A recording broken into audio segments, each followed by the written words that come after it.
ஞானானந்தமயம் தேவம் நிர்மலஸ்படிகாகிருதிம் ஆதாரம் சர்வ வித்யானாம் ஹயக்ரீவம் பாஸ்மகே. நேயர்கள் அனைவருக்கும் அஸ்ட்ரோ கே.எஸ். ஐயங்காரின் பணிவான நமஸ்காரங்கள்.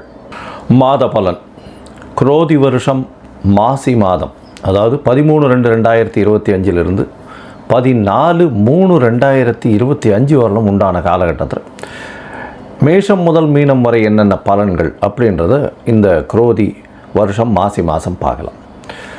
இப்போ இந்த மாத பலனில் முதல்ல நம்ம இந்த மாதத்தினுடைய கோள் சாரம் என்ன அப்படின்றத பார்ப்போம். இந்த மாதத்தில் வரக்கூடிய விசேஷ நாட்கள் என்ன அப்படின்றத பார்ப்போம்.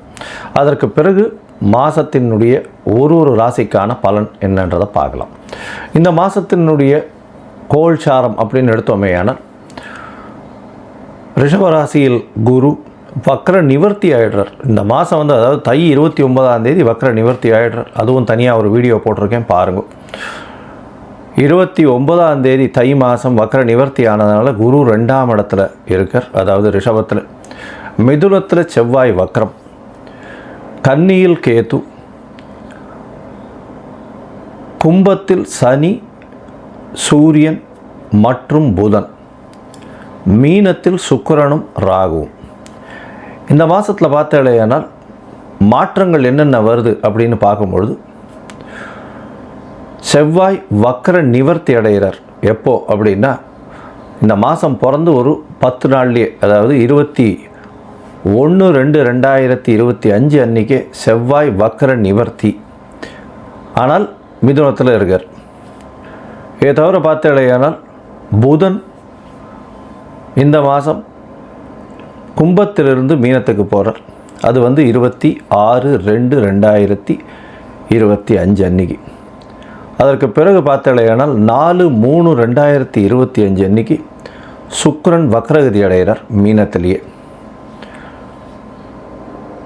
புதன் 9ஆம் தேதி அன்றைக்கி 9/3/2025 அன்றைக்கி வக்ரகதி அடைகிறார், அதுவும் மீனத்தில்.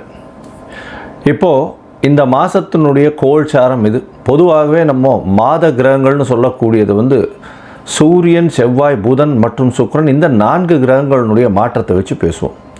அதுவும் நம்ம சௌரமான மாதங்கள் அப்படின்ற ஒரு பட்சத்தை எடுத்து நம்ம பண்ணுறோம். இது சூரியன் ஒரு ராசியிலிருந்து அடுத்த ராசிக்கு செல்லும் பொழுது அதனுடைய மாற்றங்களை வைத்தே, அதனுடைய அந்த சூரியனுடைய மாற்றத்தை வச்சே அந்த மாதத்தினுடைய பெயர், அதாவது கும்ப மாதம் அப்படின்னு பேர் வைக்கிறதுக்கு காரணமே மாசி மாதத்துக்கு கும்பத்தில் சூரியன் போகிறதுனால தான். அதனால் மிச்சவாழ்லாம் பார்த்தோம்னா இது நம்ம தமிழ்நாட்டில், குஜராத்து இந்த மாதிரியான இடத்துலலாம் கடைபிடிக்கப்படுறது. மிச்சதெல்லாம் சந்திரமான மாதங்கள்ன்றதை வச்சு பண்ணுறான். சந்திரமான மாதங்கள்னு சொல்லும் பொழுது பார்த்தாலேயானால் அமாவாசைக்கு அடுத்த நாளோ பௌர்ணமிக்கு அடுத்த நாளோ உண்டான நாட்களை மாதத்தின் முதல் நாளாக கொண்டு அவர்கள் சந்திரமான மாதம் அப்படின்ற விஷயத்தை செய்கிறார். சரி, இந்த மாதத்தில் வரக்கூடிய விசேஷ நாட்கள் அப்படின்னு பார்த்தாலேயானால், அதாவது 25/2/2025 அன்றைக்கி பார்த்தோம்னா காஞ்சி விஜயேந்திர சரஸ்வதி ஜெயந்தி நடக்கிறது. காஞ்சியில் விஜயேந்திர சரஸ்வதி சுவாமிகள் அவருடைய ஜெயந்தி. 26ஆம் தேதி அன்றைக்கி 26/2/2025 அன்றைக்கி மகா சிவராத்திரி, அதாவது பிரதோஷ காலம். மகா சிவராத்திரி மிகப்பெரிய ஏற்றம். ஏன்னா பிரதோஷ காலத்தில் சேவிக்கிறது அப்படின்றது ரொம்ப விசேஷம். அதாவது 13ஆம் நாள் அமாவாசைக்கும் பௌர்ணமிக்கும் 13ஆம் நாள் பிரதோஷ காலம்னு சொல்கிறது. இப்போ வரக்கூடியது 26/2 அன்றைக்கி வரக்கூடியது உங்களுக்கு வளர்பிறை பௌர்ணமி அப்படின்றதுனால கண்டிப்பாக ஒரு நல்ல ஏற்றம் இருக்கும். அதை தவிர பார்த்தாலேனால் அன்றைக்கி மகா சிவராத்திரி அப்படின்றதுனால அந்த சிவராத்திரிக்கு அப்புறமா உங்களுக்கு பனிப்பொழிவு கூட இருக்காது. வெறும் வெளிச்சம், வெயில் தான் அதிகமாக இருக்கும். லாங் டேஸ் தான் இருக்கக்கூடிய வாய்ப்புகள் உண்டு. சூரியனுடைய ஆளுமை ரொம்பவும் அதிகமாக இருக்கக்கூடிய வாய்ப்புகள் மிகவும் அதிகம். அதனால் வெயில் அதிகமாக இருக்கக்கூடிய வாய்ப்பு நிச்சயமாக இருக்கும். இந்த மாதத்தில் பார்த்தோம்னா 28/2/2025 அன்றைக்கி மாசி அமாவாசை. அது ஒரு பெரிய விசேஷம். மாசி அமாவாசைன்றது அமாவாசைன்றது சூரியனும் சந்திரனும் சேர்ந்து இருக்கக்கூடிய, ஒரே பாகையில் இருக்கக்கூடிய விஷயம். இந்த காலகட்டத்தில் சூரியனும் சந்திரனும் சேர்ந்து இருக்கும் பொழுது என்னென்ன யோகங்கள் வரும் அப்படின்றது தனியாக வீடியோ போட்டிருக்கோம், அதில் போய் பாருங்கள். இன்ஃபேக்ட் அது நல்ல ஒரு விஷயங்கள். சூரியனும் சந்திரனும், அதாவது யாராவது ஒருத்தர் உச்சமோ ஆட்சியோ இருந்தால்னா நல்ல ஒரு ஏற்றம் கிடைக்கும். இல்லைன்னா சுபர்கள் வீட்டில் இருந்தால்னா நல்ல ஒரு ஏற்றம் கிடைக்கும். இந்த மாசி அமாவாசை நல்ல ஒரு ஏற்றம் கிடைக்கக்கூடிய நாள். அதற்கு பிறகு பார்த்தோம்னா 12 3/2025 அன்னைக்கு மாசி மகம். அது வந்து பௌர்ணமியை சேர்ந்து வரும். மாசி மகம் ஏன்னா சூரியனுக்கும் சந்திரனுக்கும் கிட்டத்தட்ட 180 டிகிரி, அதாவது சூரியன் கும்பத்திலையும் சந்திரன் வந்து சிம்ம ராசியிலையும் இருக்கக்கூடிய காலகட்டம். பௌர்ணமி வெளிச்சம் வந்து ஒரு பெரிய அட்வான்டேஜ் என்னென்னா, இதில் பிறந்தாள்னா ராஜா போல அவர்களுடைய வாழ்வு அமையும். ராஜாளும் இது அவர்களுக்கு கிட்டும். இதில் என்ன விசேஷம் அப்படின்னா, சூரியனுக்கும் கார்த்தாலேருந்து சாயந்தரம் வரலும் உங்களுக்கு வெளிச்சமாக இருக்கும். சந்திரனும் பௌர்ணமி சந்திரனாக இருக்கிறதுனால இரவு முழுவதும் வெளிச்சமாக இருக்கும். ஸோ ரிலேட்டிவ்லி பார்த்தோம்னா என்டையர் டே அண்ட் நைட் ரெண்டுமே ரொம்ப வெளிச்சத்தில் இருக்கக்கூடிய காலகட்டம். அதனால தான் வெளிச்சம் அதிகமாக இருக்கக்கூடிய காலங்கள், அதுவும் வந்து பௌர்ணமி காலங்கள்னும் பொழுது ரொம்பவும் ஏற்றம் இருக்கக்கூடிய வாய்ப்புகள் உண்டு. இந்த மாசி மகம், அதாவது பௌர்ணமி காலகட்டத்தில் பிறக்கக்கூடிய எல்லா குழந்தைகளுக்கும் பெரிய ஆளுமை இருக்கக்கூடிய வாய்ப்பு உண்டு. இதை பற்றியும் வந்து நிறைய சொல்லியிருக்கோம். இந்த என்னுடைய யூடியூப் சேனலில் நிறைய சொல்லியிருக்கேன். இதற்கு பிறகு பார்த்தேனால் இந்த 14/3/2025 அன்னைக்கு காரடையான் நோன்பு. இது வந்து ரொம்பவும் விசேஷமான காலகட்டம். காரடையான் நோன்பு அப்படின்னு சொல்லக்கூடியது வந்து மாசியும் பங்குனியும் கூடுறது அப்படின்னுவா. அதாவது கார் அப்படின்னா வந்து கருப்பு நிறம், இருண்ட இடம், யமலோகம் இதெல்லாம் குறிக்கக்கூடியது. இந்த கார் அப்படின்றது அடையான் அப்படின்னு, கார் அடையான்றது அடைய மாட்டான் அப்படின்னு சொல்லக்கூடியது. அதாவது பெண்கள் வந்து தன்னுடைய கணவருக்குன்னு, அதாவது திருமணமான பெண்கள் தன்னுடைய கணவருக்குன்னு விரதம் இருந்து செய்யக்கூடிய ஒரு பெரிய விஷயம் இது. இந்த காரடையான் நோன்பு நோற்பது பெரிய விஷயம். இதன் மூலியமாக தன்னுடைய கணவருக்கு ஆயுள் விருத்தி ஏற்படக்கூடிய வாய்ப்பும், அவர்களுக்கு வந்து மாங்கல்ய பலம் அதிகரிக்கக்கூடிய வாய்ப்பும் நிச்சயமாக உண்டு. இதனால தான் கார் அடையான் நோன்பு அப்படின்னு பேர். இந்த சாவித்திரியினுடைய கதையை சொல்வா, சத்யவான் சாவித்திரியினுடைய கதையை சொல்வா. அவர் வந்து சத்யவானுடைய உயிரை மீட்டு கொண்டு வந்தவள் அப்படின்றதுனால அந்த காரடையான் நோன்பு மிகவும் விசேஷமாக சொல்லப்படுகிறது. பங்குனி மாதத்தின் முதல் நாள் அன்றைக்கி பண்ணுறது. அதனால் பங்குனி பிறந்த உடனே அதை பண்ணுவாள். நார்மலி பார்த்தாலேனால் அந்த காரடையான் நோன்பு டைம் வந்து சாயந்தரம் 5:30லேருந்து 6:30 வரும். அந்த டைம் வந்து நான் தனியாக போடுறேன் உங்களுக்கு. இதை தவிர பார்த்தோம்னா நார்த் இந்தியாவிலலாம் ஹோலி பண்டிகைன்றது விசேஷமாக கொண்டாடுவோம். ஹோலி பண்டிகைன்றது வந்து இப்போ ஒரு அதாவது பெண்கள் வந்து தன்னுடைய தமையன் தம்பி, அதாவது பிரதர்ஸ் எல்லாருக்குமே தம்பி அண்ணன்களுக்கு வந்து கயிறு கட்டி அவர்களிடம் சேவிச்சுட்டு அவர்கள்கிட்ட வந்து பைசா வாங்கிட்டு அவர்கள்ட்ட ஆசீர்வாதம் வாங்கிக்கிறதும், அவர்களுக்காக வந்து ரொம்ப வேண்டிக்கிறதும், அவர்களுடைய உடல்நிலை நல்லபடியாக இருக்கணும்னு வேண்டிக்கிறதும் அவர்களுக்கு பெரிய மகிழ்ச்சியை கொடுக்கும். ஆண்கள் பெண்களை வந்து தன்னுடைய என்ன சொல்கிறது சகோதரிகளாக பாவிக்கக்கூடிய ஒரு பெரிய ஒரு பண்டிகை. இது வந்து ஹோலி பண்டிகையாக கருதப்படுகிறது. இது வந்து நார்த் இந்தியாவில் ரொம்ப ஃபெமிலியர், மிகவும் அந்த கலர்ஃபுல் ஃபெஸ்டிவலாக இருக்கும், ரொம்ப ஏற்றத்தோடு இருக்கக்கூடிய காலகட்டம்.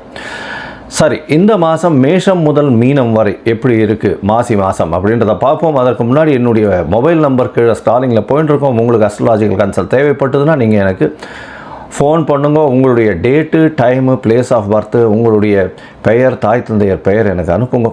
முதல்ல உங்களுடைய ஜாதகத்தை போட்டுவிட்டு அதில் வந்து உங்களுடைய நட்சத்திரத்தில் பாத சந்தி இருக்கா, நட்சத்திர சந்தி இருக்கா, அதை தவிர லக்ன சந்தி இருக்கா, லக்ன பாத சந்தி இருக்கா, இதெல்லாம் பார்த்துட்டு, ஏன்னா பொதுவாகவே இந்த சந்தி இருக்கும் பொழுது பார்த்தாலேயானால் அவளுக்கு எந்த ராசின்னே தெரியாது. அதனால் மிருகசீரிஷ நட்சத்திரம் நினச்சிட்டுருப்பா, அவள் வந்து ரிஷப ராசி நினச்சிட்டுருப்பா, மிதுன ராசியாக இருக்கும். இந்த காலகட்டத்தை பார்த்துட்டு உங்களுக்கு சொல்கிறேன்.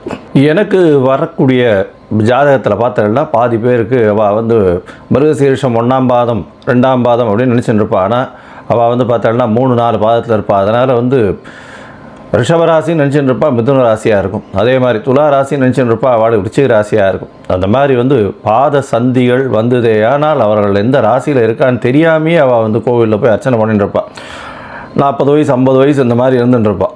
அதனால் முதல்ல வந்து உங்களுடைய நட்சத்திரம், உங்களுடைய நட்சத்திரத்தினுடைய பாதம், அப்போ வந்து என்ன ஆகும் அப்படின்னா, இப்போ நீங்கள் வந்து இப்போ நல்ல நேரம் நடந்துட்டுருக்குன்னு நினச்சிட்டு இருப்பீங்க. ஆனால் உங்களுடைய ஜாதகத்தில் இருக்கக்கூடிய லக்னத்திற்கு பார்த்தாலேயானால் நல்ல நேரம் நடக்கிறது நினச்சிட்டு இருப்பீங்க. ஆனால் உங்களுடைய தசை நல்லபடியாக வேலை செய்யாது. காரணம் என்னென்னா, பாதங்கள் மாறி போய் உங்களுடைய ராசி லக்னத்தினுடைய லக்னம் இருக்கக்கூடிய ராசி எல்லாமே மாறி இருக்கும். அதனால் முதல்ல வந்து உங்களுடைய லக்னம் சரியாக இருக்கிறதா, லக்ன பாத சந்தி கரெக்டாக இருக்கா, நட்சத்திரம் சரியாக இருக்கா, நட்சத்திர பாத சந்தி கரெக்டாக இருக்கா அப்படின்றத தெரிஞ்சுட்டு உங்களுக்கு அப்பாயின்மெண்ட் கொடுக்குறேன், என்னுடைய கட்டணம் என்னன்றதை சொல்கிறேன், அதை பாருங்கள், அதை அனுப்புங்க. அதை அனுப்பிச்சதுக்கப்புறம் உங்களுக்கு அப்பாயின்மெண்ட் தரேன், அதுக்கப்புறம் பேசலாம். சரி, இப்போ மேஷம் முதல் மீனம் வரை மாசி மாதம் குரோதி வருஷம் 2025 பலன்கள் ஒன்று ஒன்றாக பார்க்கலாம்.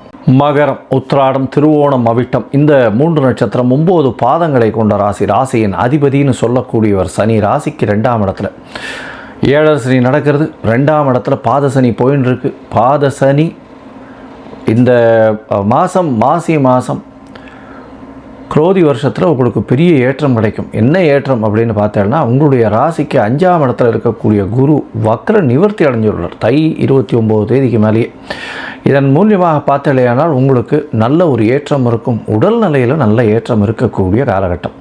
அதோடு பார்த்தலையானால் குழந்தை பிராப்தி ஏற்படக்கூடிய பாக்கியம் நிச்சயமாக உண்டு. அதுவும் ஆண்களுக்கு இம்பார்ட்டன்சி, அதாவது ஆண்களுக்கு ஸ்பெர்ம் கவுண்ட்ஸ் கம்மியாக இருக்கக்கூடியவர்களுக்கு இந்த காலகட்டத்தில் நல்ல ஒரு ஏற்றம் இருக்கக்கூடிய வாய்ப்புகள் உண்டு.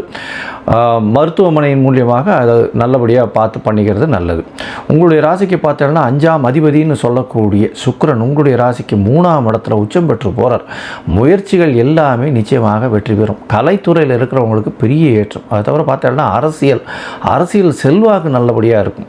இந்த காலகட்டத்தில் பார்த்தீங்கன்னா பண வரவருக்கு பஞ்சம் இருக்காது. உடல் நலத்தில் நல்ல ஏற்றம் இருக்கும். உங்களுடைய ராசிக்கு பார்த்தலையானால் பொதுவாக மாத கிரகங்கள்னு சொல்லக்கூடிய சூரியன், செவ்வாய், புதன் மற்றும் சுக்கிரன், இந்த 4 கிரகங்களுடைய மாற்றங்களை வச்சு தான் மாதத்தினுடைய பலனை சொல்லுவோம். இந்த மாதம் பார்த்தலையானால் ராசிக்கு 3ஆம் இடத்துல இருக்கக்கூடிய சுக்கிரன் உச்சம் பெற்று போகிறதும் அவரே உங்களுடைய ராசிக்கு 5-10 அதிபதினு சொல்லக்கூடியவர். இதனால் பார்த்தோம்னா ஒரு மிகப்பெரிய யோகாதிபதி, திரிகோண கேந்திரத்திற்கு அதிபதி, மிகப்பெரிய யோகாதிபதி. இந்த மகர கும்ப ராசிகளுக்கு மிகப்பெரிய ஏற்றத்தை கொடுக்கக்கூடியவர் 3ஆம் இடத்துல உச்சம் பெற்று போய் இருக்கிறதுனால முயற்சிகள் எல்லாமே வெற்றி பெறக்கூடிய காலகட்டம். எழுத்து பணியில் இருக்கிறவாளுக்கு நல்ல ஒரு ஏற்றம். அரசாங்கத்தை சார்ந்து இருக்கிறவாளுக்கு சிறு சிறு இன்னல்கள் வந்தாலும் பெரிய ஏற்றம் கிடைக்கும். எழுத்து பணி, கலைத்துறையில் இருக்கிறவாளுக்கு கண்டிப்பாக அவர்களுக்கு ஒரு அவார்டு, அந்த மாதிரியான விஷயங்கள் வரக்கூடிய வாய்ப்புகள் நிச்சயமாக உண்டு. உங்களுடைய ராசிக்கு பார்த்தலையானால் புதன், அதாவது ராசியின் 6-9 அதிபதி அப்படின்னு சொல்லக்கூடியவர் 2ஆம் இடத்துலையும், அதே மாதிரி 8ஆம் அதிபதியும் 2ஆம் இடத்துலையும் இருக்கார். இந்த காலகட்டத்தில் சனியோட சம்பந்தமாக இருக்கிறதுனால தந்தையின் உடல்நலத்தில் சற்று பின்னடைவு இருக்கக்கூடிய வாய்ப்பு இருக்கும். பண வரவிற்கு பஞ்சம் இருக்காது. பொருள் வரவு நல்லபடியாக இருக்கும். குடும்பத்தில் சிறு சிறு பிரச்சனைகள் இருந்தாலும் நல்லபடியாக சுமூகமாக முடியக்கூடிய வாய்ப்புகள் உண்டு. குழந்தைகள் மூலியமாக நல்ல ஒரு ஏற்றமான செய்தி வரும். குழந்தைகளுடைய மாற்றங்கள் நல்ல ஒரு ஏற்றத்தை கொடுக்கும். அரசாங்கம் சார்ந்த கோர்ட்டு, வக்கீல், அதை தவிர ஜுடிஷியரி, அதை தவிர யூனிஃபார்ம் சர்வீசஸ், எள்ளு, எண்ணெய், அது தவிர இரும்பு சம்பந்தப்பட்ட வியாபாரம், கருப்பு மண் சம்பந்தப்பட்ட வியாபாரம், கருப்பு துணி சம்பந்தப்பட்ட வியாபாரம், அது தவிர கீழ்த்தட்டு மக்கள், அதாவது இந்த துப்புரவு பணியாளர்களுடைய இவங்க, அதாவது மேனேஜர்ஸு, இதில் ஹெட் ஆஃப் த டிபார்ட்மெண்ட்டாக இருக்கிறவங்க, இவங்களுக்கெல்லாம் பெரிய ஏற்றம். அதை தவிர ஹெச்ஆரில் இருக்கிறவங்க, ஹியூமன் ரிசோர்ஸஸில் இருக்கிறவங்களுக்கெல்லாம் பெரிய ஏற்றம் கிடைக்கக்கூடிய காலகட்டமாக அமைய போகிறது. இந்த மாதத்தில் பார்த்தாலும் உங்களுடைய ராசிக்கு 2ஆம் இடத்துல புதன் இருக்கிறதுனால பேச்சில் நல்ல வலிமையும் நளினமும் இருக்கக்கூடிய வாய்ப்பு. இந்த காலகட்டத்தில் பேச்சில் நல்ல வலிமை இருக்கிறதுனால இந்த எல்லா விதத்திலையும் வெற்றி பெறக்கூடிய வாய்ப்பு. வேலையில் பெரிய அபரிமிதமான ஏற்றம், வேலையில் மாற்றம் வரக்கூடிய வாய்ப்பு. 6ஆம் இடத்துல இருக்கக்கூடிய செவ்வாய் வக்ரகதியில் இருக்கார். இந்த மாதம் வக்ரகதியில் இருக்கிற செவ்வாய் ஒரு 10 நாளில் வக்ர நிவர்த்தியம் அடைகிறார். அது 21/2/2025 வக்ர நிவர்த்தி ஆகிடுறார். இந்த காலகட்டத்தில் பார்த்தேனால் வக்ர நிவர்த்தி ஆகிறதுனால நல்ல ஒரு ஏற்றம் கிடைக்கக்கூடிய காலகட்டமாக அமைய போகிறது.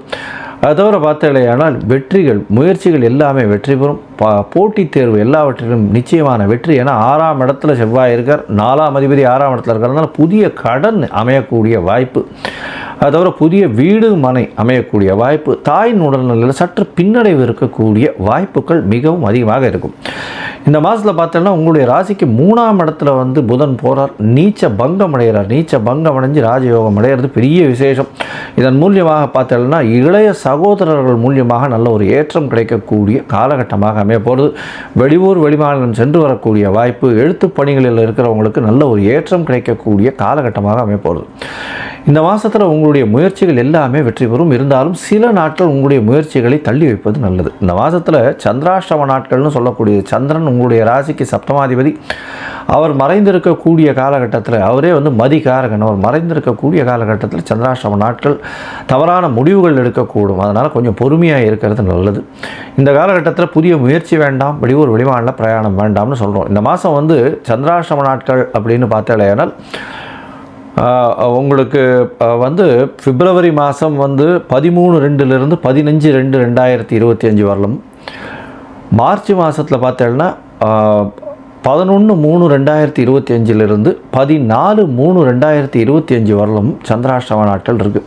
இந்த காலகட்டத்தில் புதிய முயற்சி வேண்டாம், யாருக்கும் ஜாமீன் கையெழுத்து போடாதீங்க, தேவையில்லாமல் காசிப்பிங் பண்ணாதீங்க, பொறுமையாக இருக்கிறது ரொம்பவும் நல்லது.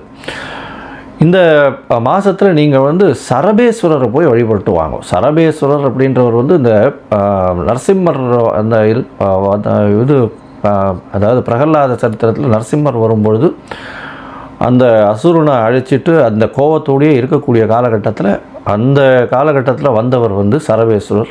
சரபேஸ்வரர் சிவனுடைய அம்சம்னு சொல்கிறார். அதனால் அது பெண் தெய்வமாகவும் கருதப்படுகிறது. அவரை போய் வழிபட்டுட்டு வாங்க, உங்களுக்கு ஒரு பெரிய ஏற்றம் கிடைக்கக்கூடிய வாய்ப்புகள் நிச்சயமாக உண்டு. மொத்தத்தில் பார்த்தோம்னா மகர ராசிக்காரர்களுக்கு உடல் நலத்தில் ஏற்றம், குழந்தை பிராப்தி நிச்சயமாக இருக்கும். புதிய பதவி புகழ் அந்தஸ்து கௌரவம் வரக்கூடிய காலகட்டம். முயற்சிகள் எல்லாமே வெற்றி பெறக்கூடிய வாய்ப்புகள் நிச்சயமாக உண்டு. குடும்பத்தில் சில பிரச்சனைகள் வந்தாலும் சுமூகமாக தீரக்கூடிய வாய்ப்புகள் நிச்சயமாக இருக்கும். பேச்சில் மிக கவனம் தேவை. பணவரவிற்கு பஞ்சம் இருக்காது. புதிய வேலை மாற்றங்கள் இருக்கும், வேலையில் ஏற்றங்கள் இருக்கும். போட்டித் தேர்வில் வெற்றி பெறக்கூடிய பாக்கியம் உண்டு. போட்டித் தேர்வின் மூலியமாக வெளிநாடு போய் படிக்கக்கூடிய வாய்ப்புகள் நிச்சயமாக இருக்கும். வெற்றிகள் மிகுந்த மாதமாக இந்த மகர ராசிக்காரர்களுக்கு உச்சத்தை தொடக்கூடிய சிகரத்தில் போய் நிற்கக்கூடிய அளவிற்கு இருக்கும்.